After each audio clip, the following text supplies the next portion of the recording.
अस्सलामुअलैकुम and welcome to my channel. दोस्तों, सबसे पहले अगर आपने मेरा चैनल सब्सक्राइब नहीं किया तो प्लीज़ सब्सक्राइब कर लें ताकि मेरी आने वाली वीडियो आपके पास आती रहे। दोस्तों, आज हम बात करेंगे अजवा खजूर के बारे में। खजूर को अगर ताकत का मंबा कहा जाए तो गलत नहीं होगा।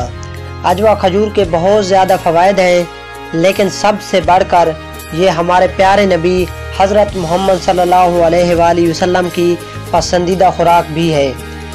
आप सल्लल्लाहु अलैहि वसल्लम खजूर को मक्खन और तरबूज के साथ नोश करते।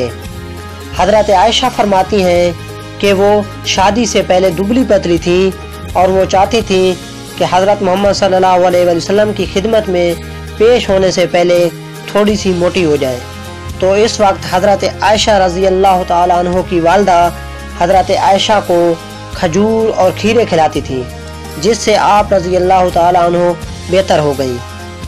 एक सहाबी को दिल का दर्द हुआ, जिसे आज के दौर में हार्ट अटैक कहते हैं, तो रसूल पाक सल्लल्लाहु अलैहि वसल्लम ने उनको अजवा खजूर गुठली समेत पीस कर खिलाने को कहा।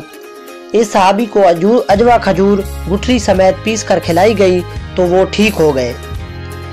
खजूर बच्चे की गुट्ठी भी है। जब बच्चा पैदा होता है तो उसके मुंह में जो चीज़ दी जाती है उसे गुट्ठी कहते हैं। रसूल पाक सल्लल्लाहु अलैहि वसल्लम की खिदमत में एक बच्चे को पेश किया गया तो रसूल पाक सल्लल्लाहु अलैहि वसल्लम ने खजूर को अपने मुंह में चबाया और चबाने के बाद फिर उसको बच्चे के मुंह में रख दिया।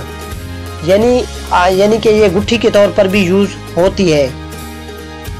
खजूर में vitamin A, vitamin B, vitamin C, protein, calcium, फुलाद और पोटाशियम होता है।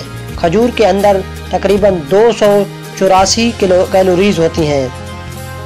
कुरान मजीद में खजूर का जिक्र 20 मरतबा आया है। हामला खातून के लिए खजूर बहुत बड़ी नेमत है, क्योंकि हामला औरत का कुछ खाने को जी नहीं करता है।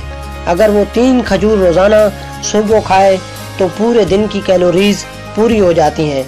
खजूर के अंदर आयरन वाफिर मिकदार में होता है, इसलिए इससे खून की कमी दूर होती है। खजूर जिगर और मैदे को भी बहुत ज़्यादा ताकतवर बनाती है। मुख्तसर ये कि खजूर से बहुत सी बीमारियों से शिफा मिलती है। दोस्तों, अगर आपको मेरी वीडियो अच्छी लगी है तो प्लीज़ लाइक, शेयर और मेरे चैनल को सब्सक्राइब करें ताकि मेरी आने वाली वीडियो से इस्तेफादा हासिल कर सकें। Thank you.